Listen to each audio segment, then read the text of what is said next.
Bismillahirrahmanirrahim. Assalamualaikum warahmatullahi wabarakatuh. Selamat malam teman-teman semua. Ya, terima kasih Utas, Mbak Tias, Mas Ade, dan eh, teman-teman Utas ya yang sudah menyediakan kesempatan saya untuk sharing eh, ilmu di sini tentang bagaimana sih cara efektif bangun bisnis dari awal di era digital. Ini kelihatan ya, Mbak? Udah kelihatan ya? Udah aman, Mas. Udah kelihatan. Oke. Ya, Suara saya juga udah aman ya? iya, aman. Oke, sip. Jadi nanti sesuai yang disampaikan Mbak Tes tadi, nanti mungkin saya sampaikan materi dulu. Kalau ada pertanyaan nanti after sesi, atau teman-teman bisa ketik aja di chat dulu ya. Atau nanti kalau after sesi ada yang mau tanya langsung boleh saya respon. Oke.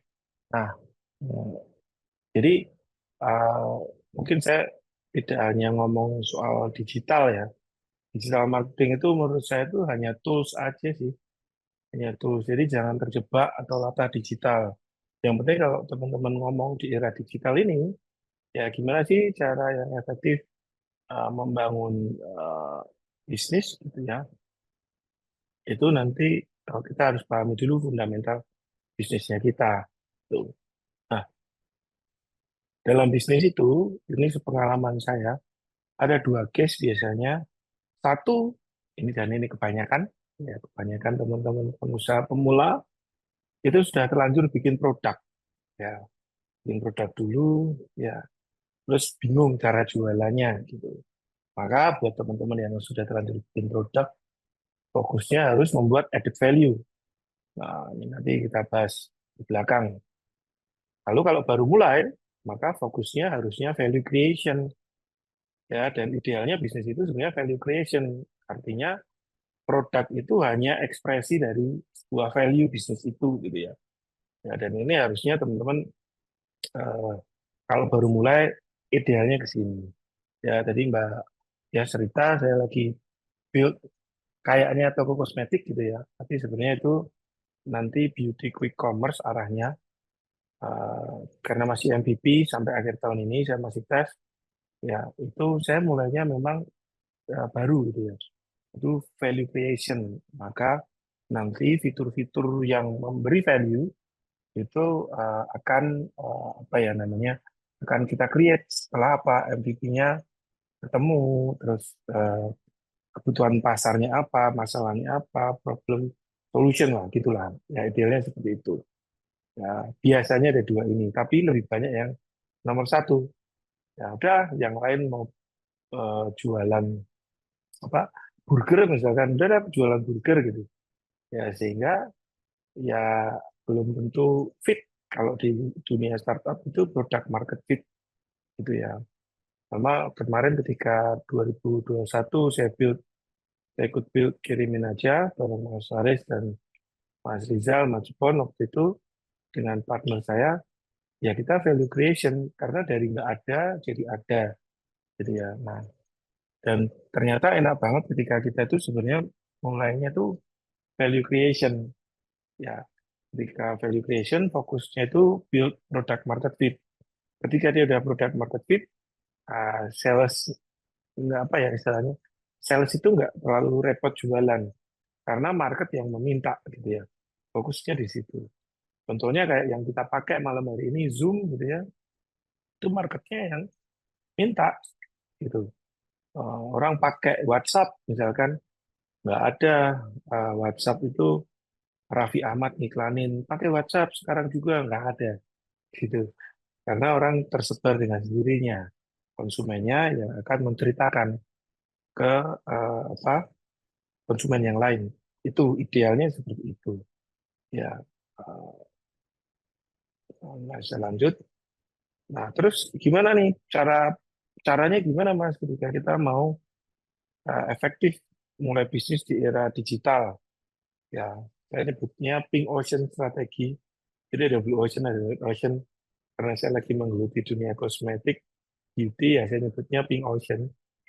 Jadi cara pertama itu sebenarnya adalah kita menentukan market kita secara spesifik. Nah, saya kasih bold gitu. Tentukan market secara spesifik itu.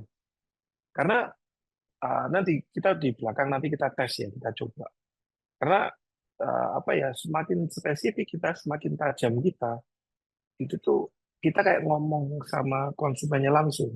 Semakin luas, itu kayak kita ngomong ke semua orang, nggak jelas nantinya ya. Spesifik itu tidak hanya who and where-nya, artinya kebanyakan pengusaha itu cuma lihat, oh ini umurnya sekian-sekian, SES-nya A, B, C, enggak. Tapi juga psikografisnya dan cerita kehidupan, terutama behavior-nya konsumen kita. Dan ini cara penting, karena semakin spesifik, ya nanti enak banget kita membuat produk enak, yang ini yang saya sebut efektif. Ya, kita nggak perlu keluar budget akuisisi terlalu besar. Karena semakin di sini di era digital, apalagi biaya akuisisi itu makin besar. Ya, platform itu juga kayak Meta, kayak Google gitu ya, TikTok itu makin besar. Marketplace, apalagi misal potongannya juga makin besar. Ya. Nah, ini contohnya nih, Lemonilo. Lemonilo dia menyasar anak muda yang sadar akan kesehatan, tapi masih ingin makan mie instan atau makanan instan tanpa rasa bersalah. Jadi ketika kita menentukan market secara spesifik, ini rumusan yang bisa teman-teman pakai. Siapa, yang apa, tapi apa. Ya. Yang apa dan tapi apa ini mengacu ke behavior-nya ya. Ya, contoh nih saya ambil screenshotan story-nya Aryo Tejo. Ini kakaknya Dito Aryo Tejo, Menpora Radita, gitu ya. Malam-malam dia tuh bikin story Lemonilo, guilt free ramen. Gitu. Jadi makan ramen tanpa rasa bersalah. Sama nih kayak teman-teman misalkan hujan-hujan gini kan, malam-malam bikin apa Indomie rebus gitu, terus bikin status dosa nggak ya makan Indomie gitu. Nah itu kan sebenarnya behavior market ya. Nah sehingga Lemonilo itu tahu banget bahwa yang dia sasar, kita cek aja market mie instan itu udah gajah ketemu gajah. Ya Indofood sama Wings itu udah mau gimana caranya rise above the crowd gitu kan. Lemonilo bisa muncul, bahkan dia bisa create kategori baru. Jadi gamesnya adalah di kategori baru. Ya kategori baru. Ketika kita membuat kategori baru, caranya adalah apa? Caranya adalah membuat spesifik market. Nah ini rumusannya. Siapa, yang apa, tapi apa. Contohnya Lemonilo, anak muda yang sadar akan kesehatan, tapi masih ingin makan mie instan atau makanan instan tanpa rasa bersalah. Ya, itu. Ya, terus contohnya berikutnya, ini misalkan. Ini tuh air air mineral biasa gitu di Amerika, tapi dia marketnya spesifik banget. Ini namanya liquid death. Gitu. Dia menyasar para peminum bir yang ingin minum air putih, tapi masih ingin terlihat gahar. Jadi kayak eh, apa botolnya aja itu kaleng ya karena bahkan desainnya itu juga metal-metal gitu ya. Itu kaleng banget gitu. Ya. Don't be scared, it's just water. Dan iklannya lucu-lucu kalau teman-teman nanti cari di Instagramnya atau di YouTube-nya itu nanti bisa dicek. Nah, dia menyasar itu para peminum bir yang ingin minum air putih tapi masih ingin terlihat gahar. Terus ya nggak minum bir gimana? Ya nggak apa-apa, boleh aja. Tapi ketika kita menentukan market secara spesifik, sebenarnya itu yang apa ya membuat pembedanya itu. Produk kita itu ada di ranah yang mana. Karena kalau kita ngomong air mineral itu banyak banget, air putih itu banyak banget gitu kan. Ya, maka dia memilih marketnya. Dari situ ketika orang membeli produk ini, liquid death gitu misalkan, ya itu dia membeli persepsi. Orang itu kan membeli sesuatu itu bukan membeli produk, tapi dia membeli persepsi atas produk itu. Jadi ketika dia membeli liquid death ini, persepsinya ya, wah tetap gahar. Atau tadi, dia membeli Lemonilo, ya, wah ini makan mie instan yang sehat nih, nah, kan gitu kan. Padahal ya kita nggak tahu eh, sehatnya tuh kayak gimana gitu kan. Gitu. Jadi, tapi persepsi sehat itulah yang sebenarnya sedang dibeli. Bukan Lemonilonya, bukan produknya, bukan air putihnya, bukan liquid death-nya. Ya itu. Nah, sehingga setelah menentukan eh, market kita itu yang mana secara spesifik, ya kita menentukan DNA bisnis kita. Jadi bisnis itu apa sih sebenarnya? Itu teman-teman harus clear dulu. Karena kalau nggak clear gitu ya, ya nanti akhirnya teman-teman hanya bermain apa perang harga. Teman-teman hanya ngomongin murah-murahan, adu fitur gitu kan. Tidak lagi ngomongin value, yang nggak ada added value-nya. Ya, ini contohnya gitu, Lemonilo gitu kan. Ya, dia bikin terbaru itu kan ada snack itu. Kalau teman-teman apa ke Modern Trade gitu ya, ke Indomaret, ke Alfamidi, Alfamart gitu ya, dia juga keluar itu Cimi namanya. Itu kayak dari singkong gitu kan. Nah, karena apa? Karena dia DNA-nya adalah makanan sehat yang bentuknya instan. Jadi apa? Segala makanan sehat yang bentuknya instan, oke itu Lemonilo. Karena nanti teman-teman bisa cek gitu ya, interview foundernya dengan Pak Gita Wirjawan menceritakan bagaimana sih caranya masuk ke anak muda. Ternyata salah satunya dengan makanan instan. Ini gampang kita menyehatkan bangsa lewat makanan instan. Nah itu menarik gitu. Jadi ketika udah spesifik, ya itu enak banget. Gitu ya. DNA bisnisnya apa? Ya. Lalu ini contoh lagi nih. Nah, Google misalkan, Google waktu itu pernah dituntut ya pengadilan di Amerika, dia dituduh melakukan monopoli. Ya, monopoli. Kenapa? Karena Yahoo tutup, Bing tutup, ya kan? Nah, sehingga waktu itu Google melawan dengan dia bilang gini, kok apa namanya? Enggak, yang mulia kami enggak melakukan monopoli. Karena kami ini sebenarnya ada di industri periklanan, dia bilang gitu. Nah, sehingga kategorinya Google itu sebenarnya atau sekarang jadi Alphabet gitu ya, holdingnya itu sebenarnya advertisement channel dia itu DNA-nya. Ya, bentuknya search engine yang bentuknya video, YouTube kan, gitu kan, dan seterusnya dan seterusnya. Jadi DNA-nya Google atau Alphabet itu sebenarnya advertisement channel. Ya, bisa jadi besok mereka bikin air putih gratis misalkan, ada juga. Itu karena advertisement channel mungkin ya, saya nggak tahu. Karena ada di uh, apa namanya di Eropa, saya lupa di negara mana ya, itu ada free water gitu, itu sama juga. Dia jualan air putih tapi gratis gitu. Nah, dia dapat untungnya dari mana? Free water tuh dia sebenarnya advertisement channel. Siapa mau ngiklan misalkan UTAS gitu. Nah, di situ. Jadi DNA-nya bukan bukan air putih, tapi dia advertisement channel.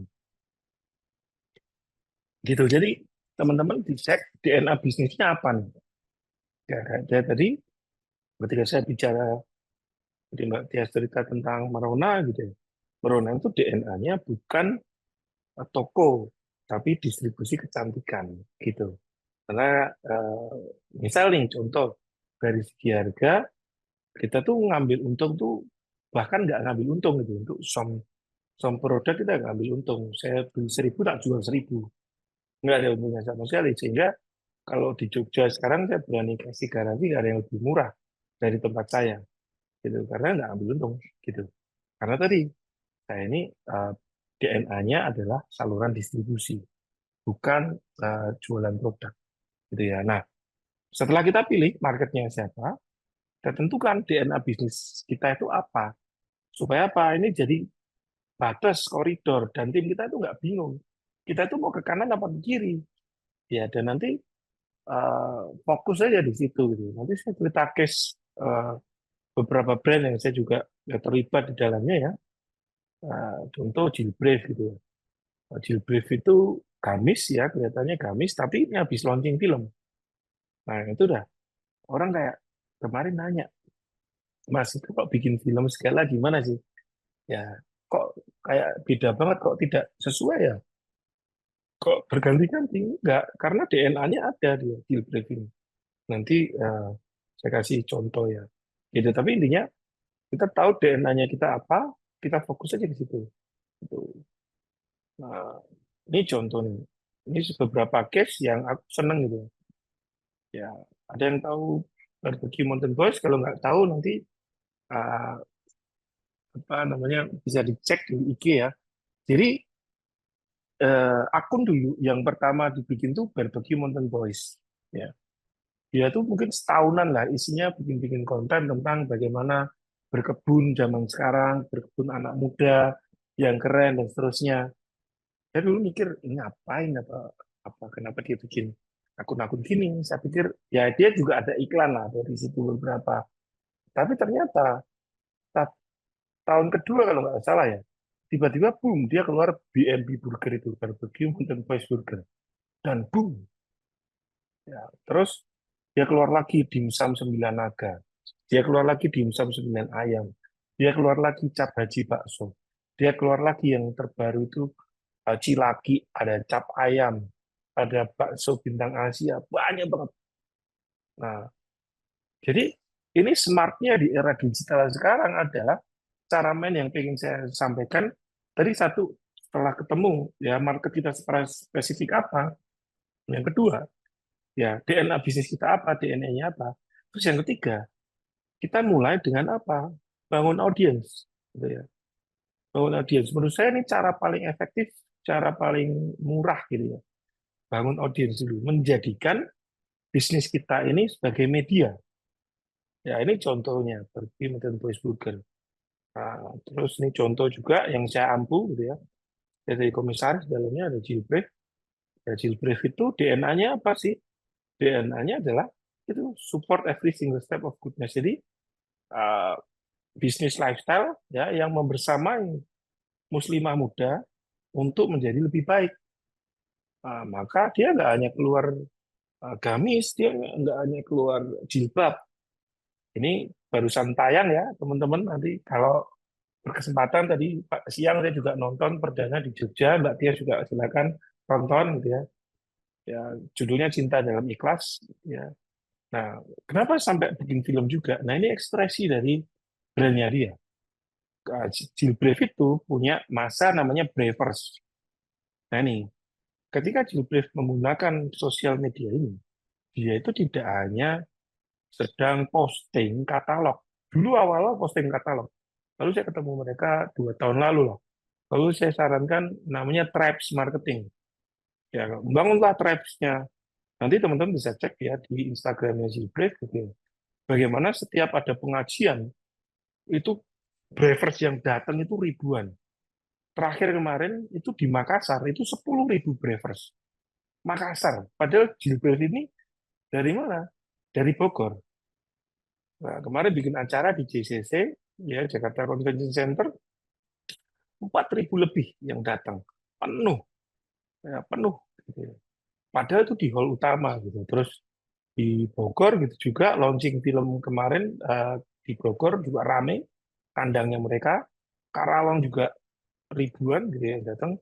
Braversnya jadi dan itu nggak dibayar loh, nggak ada serangan fajar atau apa nggak ada karena memang terpanggil dari audiensnya itu sudah menjadi loyalis ya. Ini yang membuat Gilbreth itu juga bertahan ya di era digital gitu. Kalau orang bilang tahun ini, karena tahun ini saya ketemu banyak banget pengusaha fashion, itu mengeluhkan tentang fashion kok lagi turun gitu.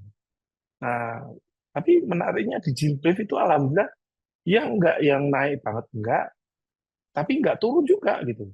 Biasa aja gitu. Saya rasa karena eh, apalagi pasca pandemi mereka pulihnya paling cepat. Ketika kebanyakan fashion online itu pakai reseller dan seterusnya. Gilbreth ini nggak ada reseller sama sekali. Ada yang resell pun beli harganya harga harga market gitu ya. Dan kenapa bisa kayak gitu? Karena tadi dia mengaktifkan tribes-nya gitu sama kayak Barbecue Mountain Boys. Jadi dia mengaktifkan tribes-nya dengan apa? Membangun audiens. Ya, ada juga nih satu eh, brand yang saya juga ada di dalamnya Perkudara ini kacamatanya tak pakai dulu kalian promosi. Ya ini apa? Dia membangun tribes juga, tribes-nya anak motor. Ya, dan ini juga apa namanya? Ya audiensnya itu orang beli kacamata lah contoh. Misalnya Mbak Tias beli kacamata, belum tentu tuh setahun sekali loh. Iya kan? Menariknya, ya konsumennya Perkudara, loyalisnya Perkudara. 2 tahun, sorry, 3 tahun itu bisa beli sampai 5 kali. Jadi lucu kan? Maksudnya kacamata gitu. Mana kacamatanya itu tebel kayak gini.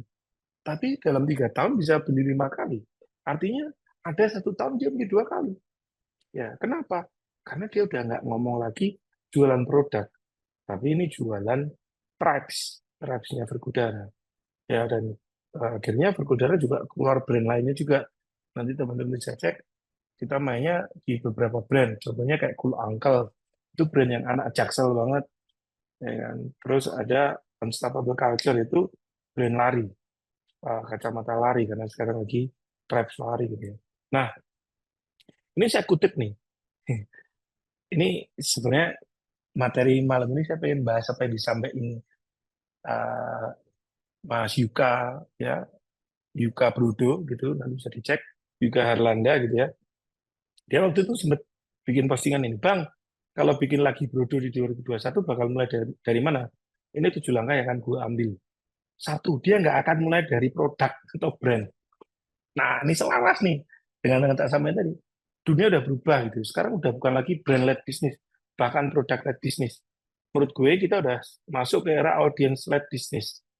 Ya, jadi kalau teman-teman pengen efektif, bangun audiensnya tuh. Ya, ya. Ya, nomor 2 itu mulai dari bangun audience. Ya, aset terbesar buat bisnis itu audience dan engagement. Nanti teman-teman bisa cek di brand-brand yang tadi saya ambil, Gilbreth misalkan. Berapa banyak yang love, berapa banyak yang like, berapa banyak yang datang. Orang Gen Z gitu ya, disuruh datang offline itu malas-malasan loh. Tapi ini ketika bikin acara yang datang ribuan, engagement-nya luar biasa gitu kan. Kemarin yang acara launching Gala Premier itu juga rame gitu ya. Karena apa? Ya tadi, bangun audience engagement. Bikin produk itu gampang. Yang susah itu bangun audience gitu. Terus ini ada postingannya. Postingannya yang Yuka tadi silakan bisa cek di IG-nya. Yang 5 sisanya apa. Terus ini terusannya, postingannya terusannya, Bang, apa prinsip bisnis apa yang paling edgy di 2021? Nah, ini prinsip pertama nih. Start learning treating your business as a media. Jadi bisnis kita itu harusnya menjadi media zaman sekarang. Ya, kalau nggak percaya cek aja. Bahkan Rudi Salim, kalau buat teman-teman yang nggak tahu Rudi Salim, dia itu yang punya Prestige Motor. Itu sampai bikin konten itu bagus banget gitu. Di akunnya dia sendiri. Bagaimana terakhir tuh kontennya tentang bayangannya ketinggalan. Itu kayak editingnya tuh, wah ini next level ini udah kayak sulap gitu. Karena dia nge-treat bisnisnya dia itu media. Ya kuncinya apa? Audience building. Pick a niche, gitu kan? Marketnya, pilih market yang mana, ceritain cerita kita, gitu. Ini lebih efektif gitu. Serius. Prinsip kedua adalah traffic itu tidak apa, traffic itu nggak loyal. Dulu traffic bisa dibeli dengan mudah, murah. Sekarang udah nggak ada value. Traffic itu jadi komoditas. Jadi kalau teman-teman pengen bisnisnya sehat jangka panjang gitu, ya, mikir jangka panjang gitu. Ya sabar, ya sabar. Audiens itu ya ini apa, kita tuh kasih cinta dulu ke audiens kita gitu. Ya, saya juga dengan audiens saya gitu. Saya tuh follow. Jadi kalau teman-teman lihat di Instagram saya @masalku, gitu, follower saya tuh dikit gitu. Ya, cuman 3 ribuan kalau nggak salah. Tapi saya followernya banyak juga. Kenapa? Karena saya tuh prinsipnya tuh saya dekat sama audiens saya. Memang followernya banyak-banyak. Karena saya prinsip saya nggak ngejar apa namanya banyak-banyak follower dan nggak, karena belum tentu follower itu apa ya. Nah, follower itu sesuatu yang loyal gitu. Saya tuh nyarinya loyalis. Itu sama kayak Gilbert tadi.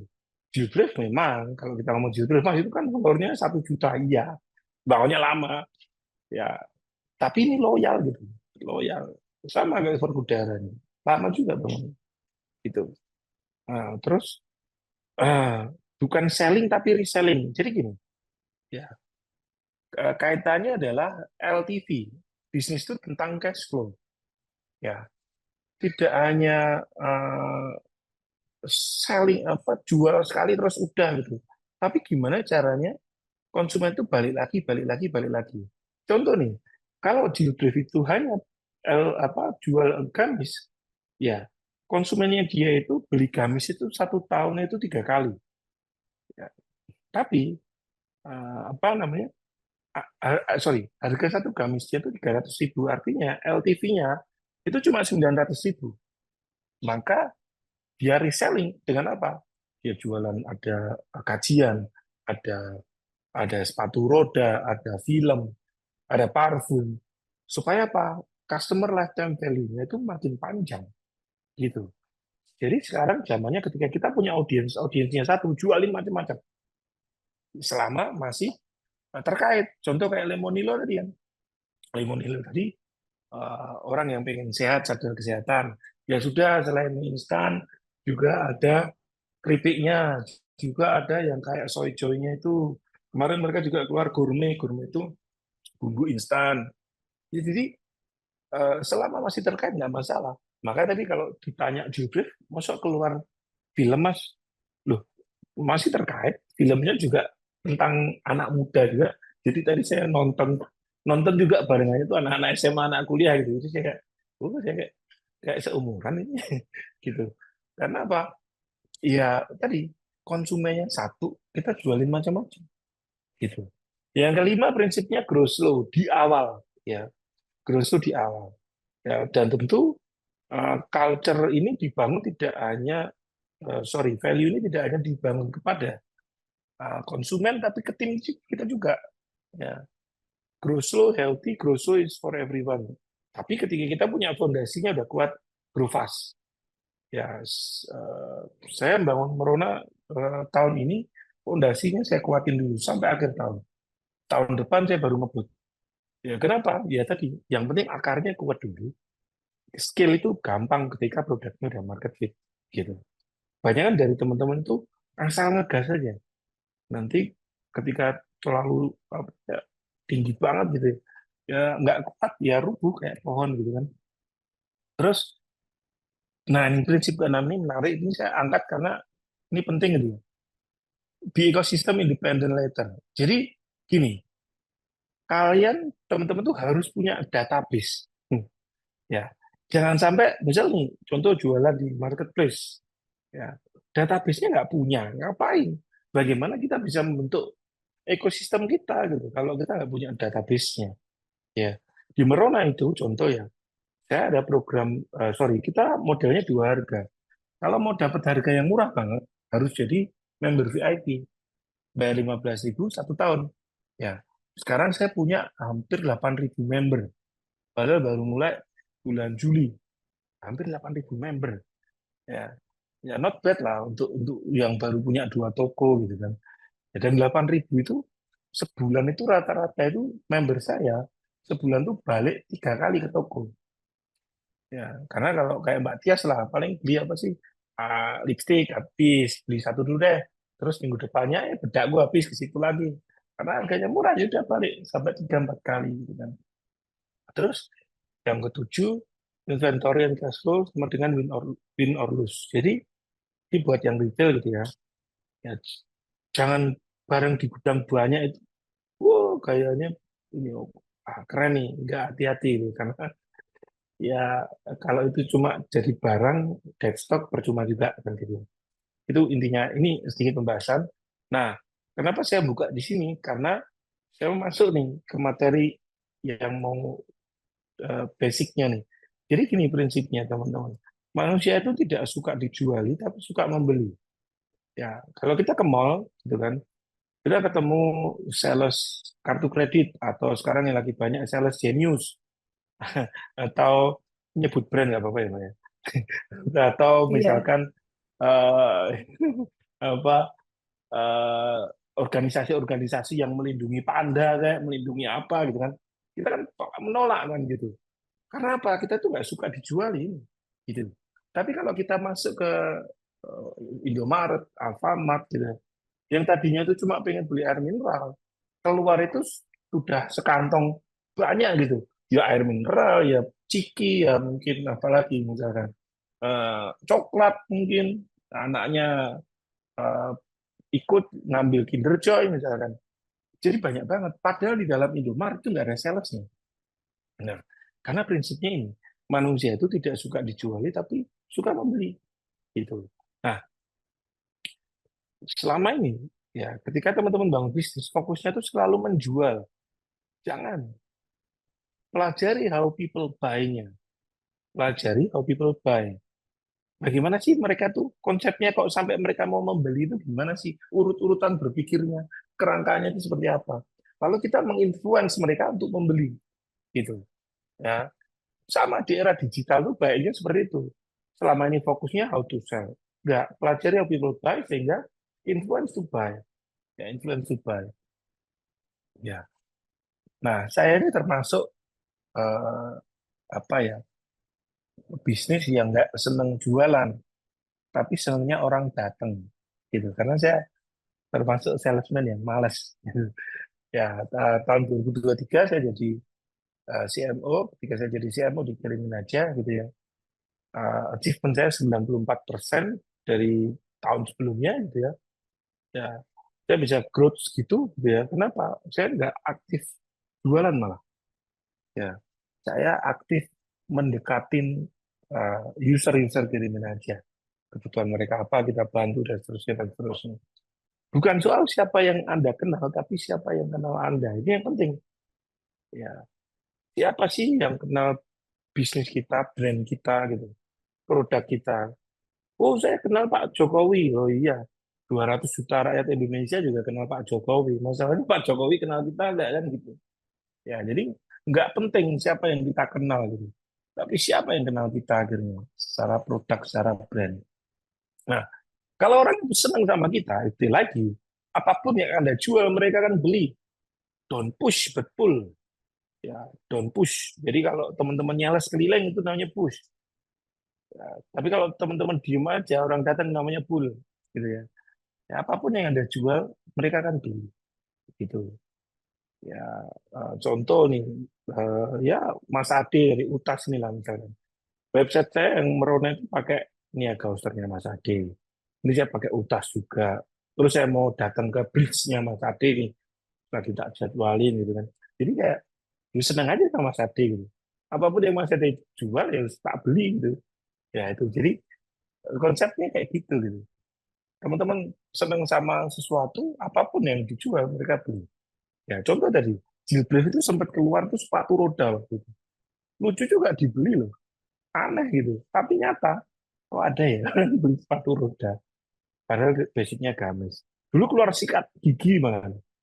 Ya aneh lagi nih. Produk gamis jualan sikat gigi. Nah, dibeli juga gitu. Keluar film, dibeli juga. Ya, prinsipnya itu. Lemonilo tadi, keluar mie, dibeli. Keluar cimi, dibeli. Keluar bumbu, dibeli. Gitu. Bahkan ada brand luar mereknya Supreme, keluar batu bata, dibeli juga gitu. Nah, itu jadi saking udah seneng gitu. Ya. Nah, nih kita tes IQ. Silakan teman-teman amati layar ya, tidak boleh megang apapun gitu ya. Kita tes sistem berpikir ya. Oke.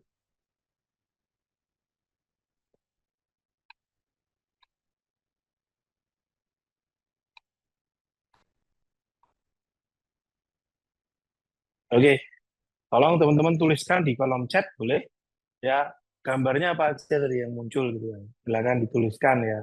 Apa, koma, apa, koma, apa, koma, apa. Saya kasih waktu 1 menit. Mbak Tia juga boleh tuh. Kita tes IQ. Cek ya. Ada berapa gitu. Boleh, teman-teman ditunggu ya. Oke, udah ada yang jawab. Ya, boleh ditulis di situ. Yang lain? Iya. Hmm. Oke.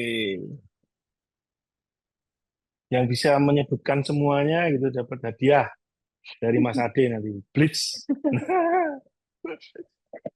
Oke. Oke. Oke. Sip, oke. Thank you. Stop. Oke. Ternyata nggak ada yang nulis sampai 12. Ini jumlahnya ada 12. Kita cek ya. Oke. Ini ada yang nyebut. Ada nggak? 1, 2, 3, 4, 5, 6, 7, 8, 9, 10, 11, 12. Ada 12. Nah, nggak ada yang nyampe 12. Oke. Nah, ini sosial media kita kan. Ya, ini sosial media kita gitu. Ya. Nah, prinsipnya adalah begini teman-teman. Ya. Orang kita, saya belajar ilmu namanya NLP, Neuro Linguistic Programming. Jadi manusia itu kalau dia ada rumus namanya 7 plus minus 2. Manusia itu kalau dia mengingat mendapati hal baru, kondisinya lagi prima, dia akan 7 plus 2 ingatnya. Artinya berapa? 9. Ya. Tapi kalau dalam kondisi lemah, letih, lesu, gitu, capek, dia mungkin hanya akan mengingat 7 minus 2, yaitu 5. Ya, kita lihat aja di sini. Ya, yang eh, banyak gitu ya, mungkin lagi kondisi prima gitu ya, enggak ya, ini ada yang cuma nulis 3 gitu, ada yang Mas Adi nulis 1, 2, 3, 4, 5, 5, 5, ya kan mungkin kondisi capek kan gitu kan. Itu ini yang banyak ini ada Mbak Mice gitu 1, 2, 3, 4 ya gitu ya. Nah, dan apa? Manusia itu hidup di alam pikirannya masing-masing. Jadi yang teman-teman ingat itu sebenarnya yang mungkin teman-teman sedang alami gitu. Ya, waktu ingatnya nasi goreng doang ya kan itu Kang Yuda tuh. Jadi apa namanya? Kita itu hidup di dunia kita masing-masing gitu. Apa yang teman-teman ingat? Biasanya kalau nggak ada di dunianya, di dalam pikirannya, yaitu kelewat aja gitu. Ya, atau hal-hal yang membuat bahaya gitu ya. Ya, ada tadi yang ingat nasi apa kobra gitu kan. Kobra ini mungkin menggambarkan bahaya gitu kan. Ada ingat bayi lucu mungkin. Ada yang ingat lidah cewek misalkan. Mungkin karena efek seksualitas mungkin. Atau yang ini, oh ini kokpit pesawat. Nah iya ini yang pertama soalnya ya kan. Jadi semuanya ingat gitu. Gitu ya biasanya yang pertama atau terakhir. Jadi ini sosial media kita gitu. Sehari-hari kayak gini. Kalau kita masih main digital, kita masih yang pokoknya iklan. Iklan itu gampang gitu. Maksudnya tuh dia nggak bisa ngiklan sih, tapi lebih kayak cari orang yang bisa ngiklan kan gitu kan. Tapi kita berbisnis. Tapi intinya adalah eh, konsep berpikirnya seperti apa? Ya, fundamentalnya kita mengiklan itu kenapa? Bagaimana audiens itu pola pikirnya sehingga kita tuh ketika ngiklan nanti bisa kena banget di situ. Ya, itu. Ini kenapa juga kita harus bangun audiens? Ya karena begitu banyak informasi gitu. Setiap hari banyak banget informasinya, ya. Nah, maka mulailah bangun sebuah tribes. Stop bangun yang namanya pabrik. Nah, jadi kalau kita ngomong tribes, tribes itu apa sih? Community with a purpose. Sebuah komunitas dengan tujuan tertentu. Apa tujuannya? Ya terserah, apapun itu tujuannya. Kayak Jilbrev itu tujuannya pengen jadi lebih baik. Komunitas muslimah muda yang pengen jadi lebih baik. Kayak Lemonilo itu. Dia tribes-nya adalah ya anak muda yang pengen hidup sehat. Purpose-nya hidup sehat. Gitu. Ya tribes itu tentang keyakinan. Jadi kalau kita ngomongin strategi tribes, ini ngomongin keyakinan. Kalau kita mau dapat uang, ya kita kerja. Kalau kita pengen kaya, kita bikin usaha. Kalau kita punya uang unlimited, kita buat agama baru. Ya ini bukan pemurtatan, bukan. Tapi ini tentang ngomong keyakinan gitu. Agama itu maksudnya gini. eh, Kalau saya sebutkan sebuah, coba deh kita cek agamanya teman-teman ini apa. Saya sebutkan sebuah produk, teman-teman tuliskan mereknya. Oke? Ya, saya sebutkan produk shampoo, kalau tuliskan mereknya. Shampoo, hijat ya, shampoo, ya, Dove, Natur, Zing, oke. Terus saya sebutkan sepatu, sepatu, Adidas, oke. Bata, Nike, oke. Skechers, kelihatan usianya. Oke, saya sebutkan parfum, tuliskan mereknya. Mulai bingung parfum. Humans, oke. Carl, Zara, oke. Oke, thank you. Nah, yang teman-teman tulis itu tuh agamanya teman-teman. Ketika ngomong parfum, agamanya teman-teman ketika ngomong sepatu, agamanya teman-teman ketika ngomong shampoo. Ya gitu. Jadi tribes itu adalah tentang keyakinan. Kenapa apa keyakinannya tentang kaf gitu? Karena ada kaf bro, misalkan, gitu kan. Jadi ketika kita bangun tribes, kita ngomong keyakinan. Keyakinan mengenai apa? Sebuah gagasan dan komunitas. Pasti ada gagasannya. Ya, saya nggak tahu ketika nulis Sanskrit gagasannya apa. Mungkin rambut yang panjang, gagasannya cewek panjang, cantik dan seterusnya. Mungkin di situ. Ya, jadi eh, pertanyaannya adalah apakah kita meyakini yang kita lakukan setiap hari? Ya, ketika teman-teman entah bekerja, entah membangun bisnis, yakin nggak sama bisnis itu? Gitu. Kalau nggak yakin, saran saya ganti bisnis saja. Karena kalau kita sendiri nggak yakin sama bisnis kita, ya bagaimana orang lain juga yakin? Gitu. Karena keyakinan ini juga sebuah strategi brilian. Orang kalau sudah yakin, ya, ya kayak agama lah. Kita udah yakin, misalnya saya Muslim, saya sudah yakin gitu tentang ada surga dan neraka. Ya sudah selesai. Ya iman itu seperti cahaya sebelum cahaya gitu. Sama keyakinan di terhadap itu cahaya sebelum cahaya gitu. Gilbert tadi memunculkan cahaya sebelum cahaya. Ya tanda-tandanya dia munculkan gitu ya. Nah, ada tiga fakta yang mencengangkan. Satu, banyak orang mulai sadar bahwa mengerjakan sesuatu yang mereka yakini dan mewujudkannya jauh lebih memuaskan daripada hanya menerima gaji dan menunggu untuk dipecat atau mati. Jadi kalau kita ngomong tribes, itu kita juga ngomong ke tim. Teman-teman membangun bisnis ini kan juga perlu tim. Tim yang join sama teman itu yakin nggak dengan mimpinya, dengan keyakinannya teman-teman. Kalau enggak, ya sudah, mereka biasanya cuma nunggu tanggal gajian gitu kan. Ya, atau kalau akhir tahun nanti nyari kerjaan tempat lain, atau apa habis THR nanti cari peluang lain itu. Tapi kalau mereka yakin, ya, karena gini, bisnis yang dia tidak punya keyakinan, suatu gagasan, suatu ide nilai gitu ya. Menurut saya bisnisnya itu cuma kayak zombie gitu. Ya, dan saya sudah melihat gitu banyak bisnis yang ketika ditinggalkan foundernya itu jadi zombie. Karena biasanya yang membawa gagasan itu foundernya, ada ruhnya. Bisnis itu ada ruhnya. Yang kedua, banyak organisasi sadar bahwa model produksi barang dan jasa yang fokus pabrik itu tidak lagi menguntungkan. Ya, artinya kalau teman-teman hanya sekedar ya maaf ya bikin sesuatu tok jadi pabrik, nggak ada nilai-nilai yang dibangun. Ya, gampang pindah karena kalau ngomong pabrik pasti nyari yang paling murah kan gitu. Fakta yang ketiga adalah people don't buy product. Nah, ini ngomong konsumen. They buy stories and magic. Stories and magic yang tentunya mereka yakini. Ya apapun itu story-nya gitu ya. Ada orang beli motor Royal Enfield gitu ya. Motornya itu nggak enak karena pakai kopling, tapi ada orang senang beli itu gitu kan. Kenapa? Ya karena uh, itu mereka yakinin itu gitu ya. Gitu. Jadi uh, ketika teman-teman membuat story, itu akhirnya nanti teman-teman juga terlepas dari perang harga. Sama kayak Royal Enfield tadi. Ya, itu motor dari India gitu. Tapi kok ya ada ya orang beli. Padahal kalau kita cek-cek India kayaknya di Vrindavan gitu-gitu kan. Jadi kayak tapi ada story-nya yang dibangun Royal Enfield itu tentang petualangan, tentang motornya ini yo keras karena nanti cowok banget gitu kan. Padahal ada yang nyaman, expect misalnya, ya gitu. Tapi orang beli Royal Enfield itu karena story-nya, karena magic-nya. Bukan karena motornya enak atau enggak gitu. Kalau enak mah BMW Motorrad itu enak itu. Gitu. Nah, gitu. Jadi eh, lalu gimana Mas ketika kita masuk ke era digital? Jadi gini, prinsipnya adalah kita harus paham dulu. Kita mau pakai channel apa? Ya. Nah, ketika kita mau channel apa, ketika itu udah tahu nih kita pengen bangun tribes-nya begini, kita pengen arahnya konsumennya ini. Nah, kita ngomong dulu urut-urutannya. Orang itu nggak bisa cuma asal dijualin, dijualin, jualin.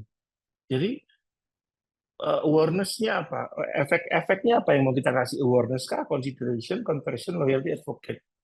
Jadi urutkan dari situ. Karena orang nggak bisa tiba-tiba uh, dijual burger enak gitu. Ya, apa ceritanya? Gitu. Nah, justru yang paling lama itu biasanya di awareness sama consideration. Terutama consideration. Orang itu mempertimbangkan membeli sesuatu, itu pertimbangannya lama gitu. Maka di awareness-nya ini teman-teman harus bangun tuh tribes-nya bagaimana ya. Consideration apalagi tribes itu efektif karena apa? Orang sekarang itu cari review kan, cari apa namanya? Ini temanku udah pakai belum sih? Ada yang udah beli belum sih? Gitu kan. Ya contoh aja misalkan kalau teman-teman cek gitu ya di Google Maps-nya Merona itu komennya udah banyak tuh, udah ratusan gitu. Kenapa? Ya itu salah satu yang dilihat sekarang. Ketika orang mau ke suatu tempat, dia akan ketik dulu. Nah ini ketika kita paham behaviornya konsumen, ya kita akan tahu apa tipping point mana atau channel-channel mana yang bisa kita pakai. Oh orang itu setelah lihat ini akan ke sini, setelah lihat ini akan ke sini. Nah maka saran saya urutkan dulu dari awareness, consideration, conversion, loyalty, advocate. Baru kita ngomong channel. Jadi kalau teman-teman mau go digital itu gampang. Sekali lagi, digital itu cuma tools, ya. Artinya apa? Misal nih, audiensnya teman-teman tuh nggak ada di TikTok, dia nggak usah bikin TikTok. Teman-teman memilih nggak pakai TikTok, nggak apa-apa, nggak harus kok gitu. Ya. Tapi audiensnya banyak di TikTok, ya sudah silakan di TikTok gitu. Jadi nggak harus. Biasanya yang latah digital tuh kayak pengen ada di semua gitu. Dan treatmentnya sama, ini salahnya lagi. Ya, menurut saya itu miss gitu. Contoh aja, orang di Instagram sama orang TikTok itu beda. Beda lagi sama orang X atau Twitter dulu ya. YouTube beda lagi. Ya, sehingga ketika nanti teman-teman mau bangun tribes atau bangun audience, tentukan dulu channel utamanya yang mau dipakai itu channel apa. Ya. Contoh barbecue Mountain Boys tadi. Dia itu channel utamanya untuk bangun tribes-nya di mana? Di YouTube. Di YouTube terus dipingpongin ke mana? Instagram-nya dia. Nah, dari YouTube, kenapa dia YouTube? Karena dia cerita tentang bagaimana farming, bagaimana kerennya anak muda itu kalau berkebun. Berkebun itu pakai face-nya itu Carhartt gitu. Itu kan kayak, wih, face-nya harga berapa itu? Kaosnya Carhartt, wheat gitu kan. Itu kan kayak, kok keren banget ya anak. Itu karena caranya mereka. Pakai sepatu, sepatunya itu juga Doc Mart misalkan. Itu caranya mereka. Karena di YouTube orang nonton panjang, gitu kan. Orang nonton panjang, terus dipingpongin ke Instagram. Sama kayak Jilbrave. Jilbrave audiensnya di Instagram. Ketika dia dipingpongin ke TikTok, ya akhirnya kemarin kita memutuskan TikTok sih konversinya terjadinya hanya di live sama toko, nggak perlu konten. Jadi ngapain FYP di TikTok gitu? Karena audiensnya Jilbrave kebanyakan di Instagram. Akhirnya larinya kemana? Instagram, ya CRM-nya sama offline malahan. Ya, maka tentukan dulu. Oh, setelah kita tahu audiens kita tadi, behaviornya kayak gimana? Karena jangan sampai gini, teman-teman memaksakan masuk ke suatu channel yang itu tuh sebenarnya teman-teman malah merusak image, kan percuma. Contoh misalkan, teman-teman tiba-tiba ada di apa micet misalnya. Ya kan ngapain sih di micet?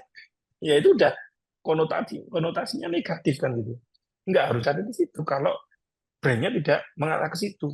Tapi kalau teman-teman yang terkait dengan produk itu ya ke situ. Ya, kalau teman-teman kayak pengen ada di semua platform itu bukan cara main digital. Saya yakin UTAS ini juga nggak akan ada. UTAS di Tinder gitu, nah, ini aneh juga. UTAS di Bumblebee yang nggak ada. Ya UTAS itu pemilih audiensnya dia. Bisa jadi dia cuma ada di Instagram mungkin, ada di email mungkin karena audiensnya di situ. Gitu. Jadi petain gitu ya. Audiens kita itu ada di mana aja sih? Mainlah di situ. Ya. CRM. Jadi saya kemarin juga diskusi soal CRM, Customer Relationship Management. Banyak yang salah kaprah juga menurut saya tentang CRM. Ya, dikiranya CRM itu hanya ngeblasin email, ngeblasin WhatsApp, enggak. Ya, teman-teman membangun cerita di sosmednya, baik Facebook, Instagram, TikTok itu part of CRM juga. Karena customer-nya teman-teman tuh memperhatikan di situ. Ya, cara yang paling kuno itu salah satunya misalkan nih, banyak-banyakan follower itu cara kuno menurut saya. Untuk apa? Nggak bangun audiens dong. Justru zaman sekarang harusnya apa? Follow-nya yang banyak. Follow tuh audiensnya kayak di Jailbreak itu teman-teman perhatiin deh. Ya dari ini ya mana tadi? Ini dipraktekin di Jailbreak ya. Nih followernya itu 1 juta, tapi follow-nya 2.439. Kenapa follow-nya banyak? Nge-follow Bravers atau audiensnya. Terus ngapain setelah di-follow? Loh, orang kalau di-follow tuh seneng loh. Nyatanya itu kemarin itu ada artis siapa ya saya lupa. Dia bikin story terus kayak close friend itu orang kayak heboh banget. Padahal semuanya di close friend gitu. Nah itu audience ya part of audience gitu ya. Nah apa yang dilakukan Gilbrave ya? Dia komen, ya dia nge-love, ya dia nge-like. Bahkan Gilbrave waktu itu sampai ngirimin bunga sama pelanggannya yang habis melahirkan tanpa itu diposting. Sedekat itu jadi manusia zaman sekarang karena makin banyak, apalagi sebentar lagi kita masuk era AI ya, atau kita udah masuk ya sekarang ya, udah masuk era AI. Yang membedakan kita tergantikan sama AI atau enggak adalah di rasa. Ya, rasa. Kita akan sadar ketika orang ini pakai AI atau enggak. Ya, teman-teman cek deh, video-video yang pakai AI itu enggak ada rasanya.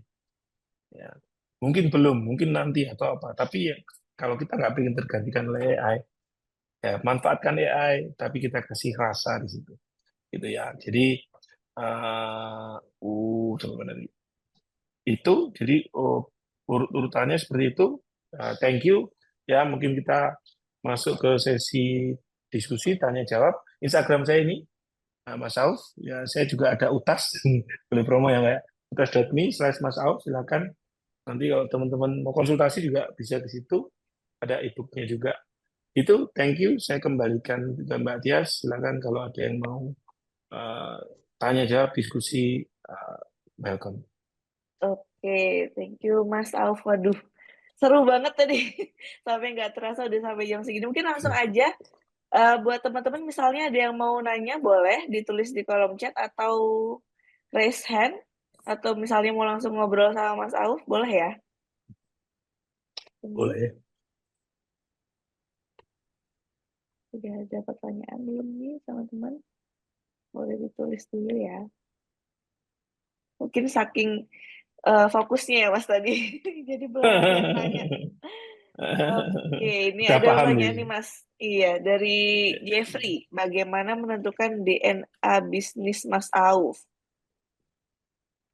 Oke, bagaimana cara menentukan DNA bisnis? Oke, ini kita balik ke DNA ya. Dung, dung, dung, dung, dung, dung, dung, dung, dung, dung, dung, dung.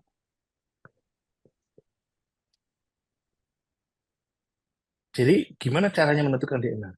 Satu, tentukan dulu market spesifik tadi ya. Lalu yang kedua, ya kita lihat eh, perilaku market kita itu masalahnya ada di mana aja. Contoh misalkan, contoh Lemonilo, ya kan? Dia DNA-nya kan tadi di sini kan makanan instan, sorry, makanan sehat yang bentuknya instan, gitu ya. Nah, karena ini kan lihat ke sini, marketnya anak muda yang sadar akan kesehatan, tapi masih ingin makan mie instan. Ya sudah, lihat aja dari marketnya. Ya, maka pentingnya spesifik market atau saya nyebut pink ocean strategi tadi itu di sini. Nanti ini jadi DNA kita, makanan sehat yang bentuknya instan kan gitu. Ya, gitu. Jadi cari konsumen kita itu seperti apa spesifiknya, lalu cek kita bisa provide solution untuk konsumen kita itu di kategori apa aja. Contoh kayak Lemonilo, dia bisa di mie instan, bisa di snack, misalkan gitu ya. Ya, sehingga oke, DNA-nya berarti bukan eh, apa namanya mie instan yang enggak, tapi makanan sehat untuk instan. Gitu. Jadi tarik dulu ke konsumen itu behaviornya kayak gimana. Gitu ya, semoga menjawab. Oke, semoga menjawab ya untuk Mas Jeffrey. Nah, ini dari Mas Ade nih, Mas Auf. Menciptakan value kedengarannya usaha yang berat, butuh edukasi yang banyak. Gimana cara seimbangkan dengan kebutuhan bisnis untuk mendapatkan profit? Oke, menciptakan value itu sebenarnya nggak berat sih. Kalau saya pakai metode itu chunking up. Jadi misal nih, mulai dari fitur nih. Misal contoh ya, fiturnya itu adalah sofa, kita jualan sofa misalnya. Fiturnya itu dari kulit sapi jenis XYZ. Ya, nah ini kan sebenarnya eh, apa fitur atau jangan coba deh batik batik. Nah batik ketika kita ngomong batik, oh, fiturnya itu adalah batik tulis unik satu motif satu batik. Ya itu kan fitur, ya kan. Nah kita tarik ke atas, kita cang up itu apa sih pentingnya batik tulis unik satu motif, satu batik, satu motif, satu baju misalkan. Pentingnya apa? Buat konsumen kita. Oh, pentingnya ternyata supaya ya unik, nggak ada yang make lagi selain dia gitu. Karena cuma satu motif, satu baju gitu kan. Nah, terus kita tarik lagi ke atas. Chunking up lagi ke atas. Apa sih pentingnya unik? Nggak ada lagi yang pakai buat konsumen kita. Oh, supaya kalau ke kondangan nggak kayak anak panti asuhan. Kadang-kadang kan orang kalau ke kondangan batiknya sama kan kayak malu gitu kan. Nah, jadi value-nya tuh sebenarnya masalah ke kondangannya itu. Ya, ya tidak melulu di batik tulis unik satu motif satu batik itu kayak cuma fiturnya aja. Nah, kita campaign-nya yang di atas tadi ke kondangan ya ya tidak malu ketemu orang yang batiknya sama. Ya, itu value menurut saya. Nah, contohnya lagi dari misalkan eh, apa namanya eh, ini tadi Lemonilo tadi ya. Lemonilo ini tadi kita ngomong fiturnya apa di sini? Di sini ditulis baked not fried. Ini kan fitur itu. Nah, atau dia pakai eh, daun apa itu dibuat dengan daun bawang dan seledri. Itu kan fitur. Apa sih pentingnya itu buat konsumen kita? Oh, jadi apa sehat gitu. Karena di bake not fried kalau dipanggang itu jadi lebih sehat. Pentingnya apa buat konsumen kita? Eh, apa mie instan yang dipanggang itu jadi dia bisa makan tanpa rasa bersalah. Kan itu. Jadi kalau kita ngomong value, coba tarik dari fitur itu ke atas sehingga konsumen itu apa ya yang kita jual itu yang di atas tadi, bukan yang di bawah. Gitu. Jadi menurut saya justru di situ nanti akan nebelin profit. Karena kalau kita sudah perang fitur, biasanya nih perang fitur ini dengan misalkan ini dibuat dengan daun bawang dan seledri. Terus kita munculin lagi fiturnya. Dibuat dengan daun bawang, seledri dan kacang-kacangan. Lah ini kan nambah fitur malah, ya kan? Sehingga malah jadi cost-nya jadi profitnya makin tipis lagi karena yang ini cuma dengan bawang dan seledri, ini bawang seledri dan kacang-kacangan. Profitnya jadi nggak tebal. Tapi ketika dia profitnya apa dengan cerita tadi, ya profitnya jadi makin tebal. Contohnya lagi, misalkan kemarin ada kakak saya tuh beli Mini Cooper gitu. Mini Cooper ya harganya itu Mini Cooper lama ya. Terus kan naik gitu kan. Krok, kenceng banget. Gitu. Oh, om, enak Honda Jazz. Dia punya Honda Jazz juga. Tapi kenapa Mini Cooper ini mahal gitu? Karena tadi kalau ngomong fitur Atos itunya apa shopnya Atos gitu gitulah. Tapi apa yang dilihat di situ bukan Atosnya itu, tapi tentang kerennya Mini Cooper, tentang bagaimana wahnya di situ. Itu sebenarnya value-nya. Sehingga harganya dia bisa lebih mahal daripada Honda Jazz gitu. Itu mungkin semoga menjawab Mas Adi ini sebenarnya ngetes saya. Oke Mas, lanjut ya Mas ya. Ya, Oke Mas yuk. Auf, berapa lama waktu yang dibutuhkan untuk membangun audiens? Saya sudah membuat produk digital dan siap launching, tapi belum sama sekali membangun audiens. Apakah perlu bangun audiens dulu baru launching? Strateginya gimana Mas? Oh, ini kayaknya eh, Mas Gima ini lagi jadi konten kreator nih, Mbak, kalau nggak salah. Ini salah satu apa? Saya follow dia nih kalau nggak salah ya. Lagi konten-konten nih. Nah, saran saya sih Mas Gima apa? Ya bangun aja audiensnya spesifik gitu. Sampai orang itu seneng banget sama Mas Gima. Ya, apa? Produk itu akan ngikut gitu. Yang penting gini, audiensnya ini audiensnya yang tepat, yang kira-kira memang akan membeli produknya nanti. Karena bikin produk itu gampang lah. Maksudnya dimanapun bisa bikin gitu ya. Ya produk digital bisa dibikin dimanapun gitu. Ya tapi tadi eh, jualannya yang susah gitu. Saya kemarin ketemu salah satu eh, juragan parfum Mbak di Jogja gitu ya. Itu tuh dia tuh punya keahlian. Jadi kalau saya kasih, jadi misalnya kita ke luar negeri terus nyoba parfum misalnya apa ya kayak kemarin Dior Sauvage gitu, Sauvage Dior Sauvage gitu. Disemprot gitu kan. Saya bilang, coba bikin kayak gini. Cuma dari kertasnya, nggak perlu bawa parfumnya. Dia bisa bikin parfum yang sama persis. Terus dia cerita tentang humans. Tadi ada yang nulis humans juga tentang parfum. Dia bilang ini, aku iso gawe. Tak suruh bikin. Ya coba ini saya pakai humans itu yang Untitled sama Malik tuh. Coba bikin ini. Dia bisa bikin sama persis. Karena hidungnya tuh kayak apa ya? Memang dia terlatih di situ. Tapi dia bilang gini, aku tuh bisa mas, bikin kayak apapun bisa. Masalahnya aku nggak bisa jual. Gitu tadi. Karena tadi sekarang tuh eranya kayak humans itu nggak bisa bikin parfum, orang dia maklum, tapi dia bisa cerita ya bagaimana Farhampton itu tentang apa, tentang serial Friends yang bla bla bla gitu kan. Terus Untitled Malik itu tentang apa, itu audience produknya macam-macam gitu. Jadi menurut saya bangun dulu audiensnya Mas Gema, sabar ya, nanti kalau audience is your, Mas Gema jual apapun dibeli Mas, gitu. Gitu semoga menjawab Mas Gema.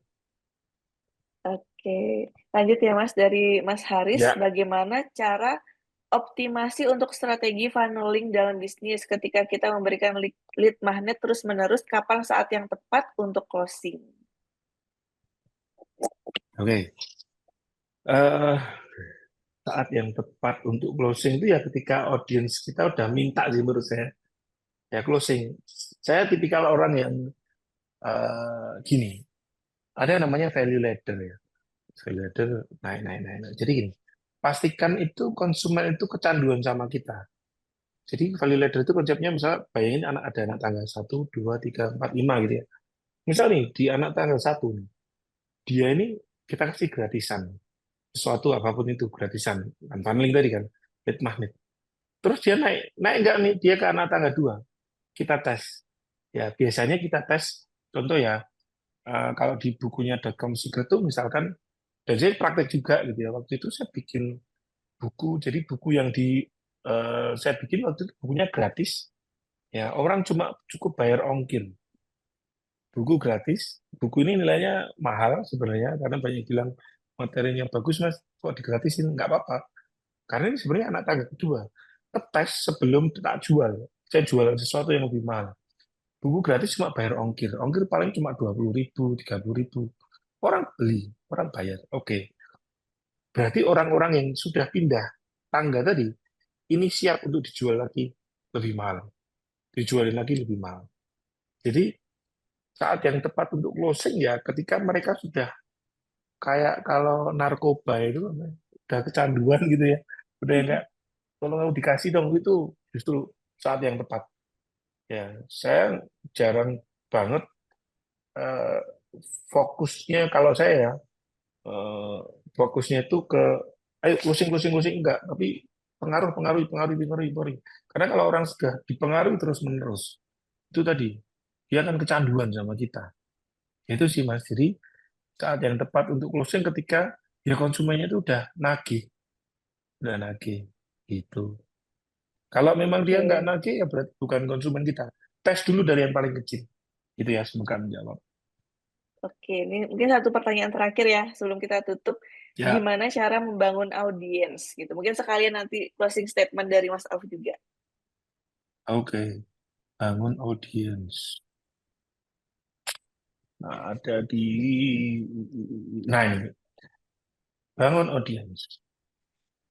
Ya. Jadi kalau kita ngomong bangun audiens, nanti teman-teman bisa cek postingannya Mas Yuka Erlanda yang ini ya, Bang, kalau bikin lagi produk bakal mau dari mana. Nah, jadi satu, tentukan niche-nya. Niche-nya kita apa? Spesifik niche-nya. Ya, mau tentang mancing kayak, mau tentang bola kayak, mau tentang kopi kayak, mau tentang kopi dan komputer kayak, mau tentang programming bebas. Ya, tapi niche yang spesifik aja. Jadi misal ngomong mancing, mancing itu banyak mancing. Mancing di laut, mancing di kali, mancing pakai apa gitu. Jadi niche-nya agak panjang gitu. Jangan terlalu umum. Ya, sehingga dari situ nanti kita yang itu satu tentukan niche. Yang kedua, kita pastikan kita tuh juga seneng seneng sama hal itu. Jadi kayak kita check out sama itu tuh kayak ya udah kita kan ngulik terus. Kita jadi kayak jago banget. Contohnya misalkan kayak Coach Justin gitu. Kalau teman-teman cek Coach Justin gitu. Coach Justin itu ngomongin bola gitu. Itu benar-benar yang kayak itu kehidupannya dia banget dan dia memang check out di situ. Orang akan tahu bahwa itu dia tulus ngomong itu gitu. Check out ke situ. Nah, jadi dan konsisten ya ketika kita udah di satu, ya wis di situ gitu. Nah, nanti audiens akan terikat hal yang sama. Contoh tadi misalnya kayak di Perpudara ini teman-teman cek gitu. Ya ini ngomongin gentleman, ngomongin old old style, ngomongin custom fast, ya ya bahkan kemarin jualan kacamata sekaligus sama kartu gitu kan. Ngomongin musik, musiknya itu juga bukan yang Sheila on Seven tapi God Bless gitu kan. Gitu itu kayak menentukan di situ. Jadi bayangin juga teman-teman itu kalau jadi band kayak apa. Ya, contoh satu, tadi saya udah pakai kaosnya sih, mau buat contoh, tapi hujan deras, tadi saya keluar kehujanan, Mbak. Jadi contohnya band Seringai. Band Seringai itu menurut saya keren banget dia bangun tribes-nya juga. Dia band, tapi dia juga punya burger bar, namanya Lawless. Dia juga punya merchandise, motoran, namanya Sekepal Aspal. Dia juga punya bar lain namanya Iron Fist.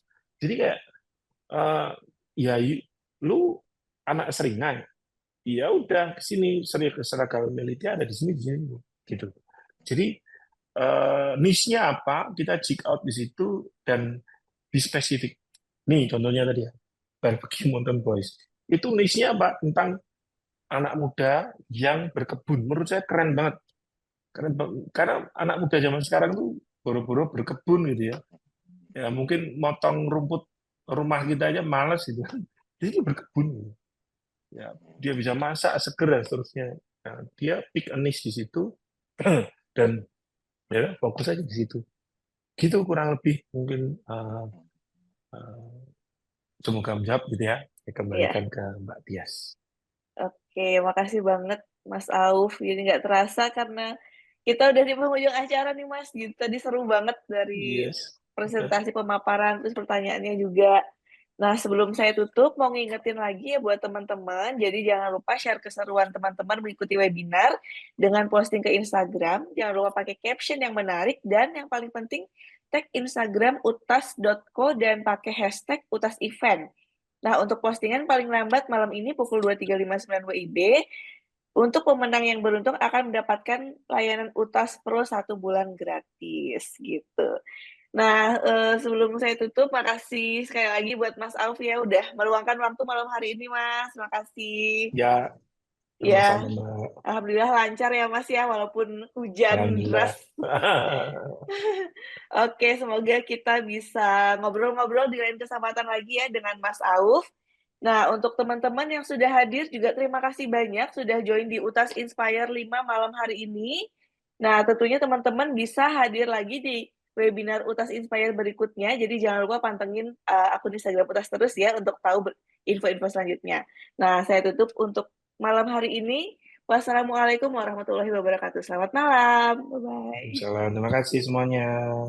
Terima Ya, kasih. semua tadi semua.